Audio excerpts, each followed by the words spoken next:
Caitlin Clark has been on fire, and the rest of the league is tired of watching her shine. Caitlin gets taken out right here by the screen. Miner's shoulder. No call.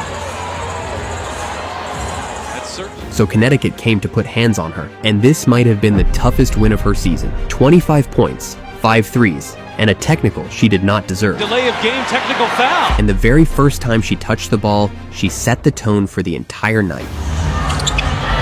Clark launches and answers with a three. And just so you know, after taking a shot to the face, she was only getting warmed up. Boston, big shot too strong.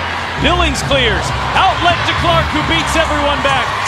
5 points just like that. She walked into Mohegan Sun and let them know the break changed nothing. And she had even more coming. She does. Clark, step back three. That one will go, and she's knocked down a pin. But here's the thing. Connecticut had a plan. From the opening possession, Lacan and Angloma were face guarding her off the ball, refusing to let her catch it. She had to fight for every single touch, but even smothered, she still found ways to make everyone around her better. Shot clock down to 4. Here is Johnson. That one goes down. Shot clock dying, defender draped all over her, and she still found the open shooter. That is just not fair. And she kept finding the next one. Talked about it in the pregame press conference. Billings rolling and laying it in at the rim. 2 assists through traffic already, but Connecticut was not backing off. Lacan was denying her off the ball so aggressively she could not even get into her sets. And when she finally did get a touch, they were ready for that too. Boston bouncing. Clark had it blocked. Rivers at the rim. Connecticut finally got one, a clean block at the rim, and for a second they actually thought they had the answer. Dying on Lacan. Here's the second-year pro out of France. Drives on Clark and had it stripped. Good hands by Clark. She took it right back on the other end. That is the mentality you cannot game plan for, and the physical play was only going to cost them more. Chosen to press Indiana at times.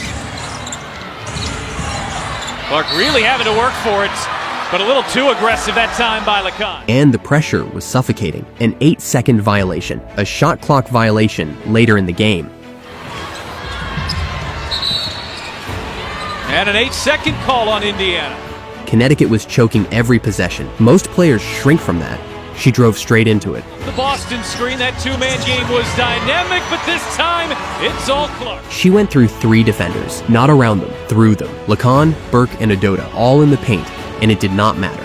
And even a double team was not going to slow her down. Clark on the shot fake, gets right to the rim with a left-handed finish. She got doubled again and still finished. And even when the defense took away her shot, her vision kept the offense alive.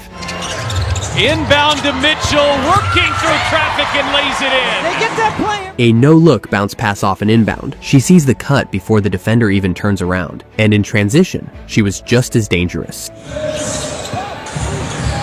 Clark, backdoor, Mitchell pulls it down and is fouled, and then caught it on her way up and nearly got the three-point play. Well, it's Caitlin's acceleration changing her. But Connecticut was still winning possessions.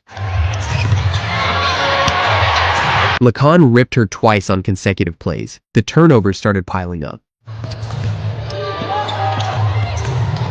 Clark off the screen, drives into Griner. Waiting for Boston, but Lacan had her fronted.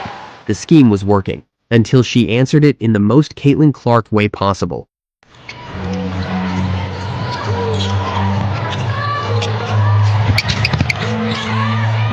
Clark with the shot clock down to 5, backs her way in. Clark working on Lacan, and hits. Shot clock under 3, the best defender in her jersey. And she pulled up with a fadeaway like it was a pickup game.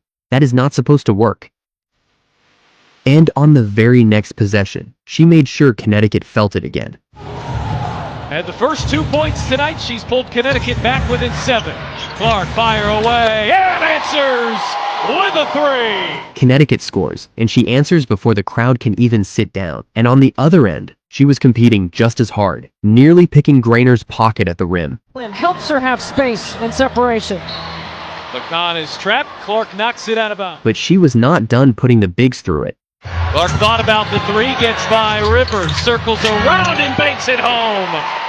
She put Griner out of her shoes and finished over 2 bigs, but the frustration was building. Walker got away with a hand on her hip. No whistle. 2 straight turnovers from the pressure, but she did not blink. Back out there, and Mitchell turned it over right on the inbound pass. And Layla McCann will turn it into 2. Still locked in, still composed. That is ice in her veins. And that composure was about to pay off in a big way. Clark, catch and shoots. Big triple. Bucket. 4 threes through a defense built to stop her from touching the basketball. And she was just getting started on the defensive end too. She brought that same energy on the other side of the ball. Into 4. Fever trap. Good trap and a travel. Excellent. Even the fouls she earned felt like a war. Connecticut challenged a call and lost. LaCon kept grabbing, and the refs finally had to acknowledge it. Physical off the ball, physical on the ball. What's LaCon right here? She's got her locked up with her arm. That's a foul.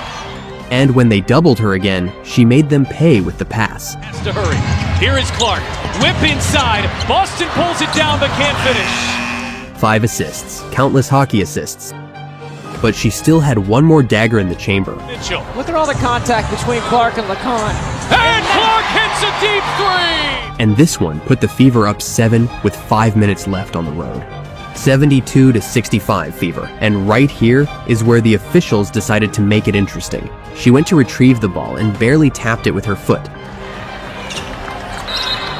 They called a technical foul for delay of game. That is one of the worst technicals you will ever see. She was literally picking the ball up. This one has been competitive, but the Fever have... Connecticut built a defense around denying her the ball. The refs piled on, and she still did not break. She just went right back to running the offense.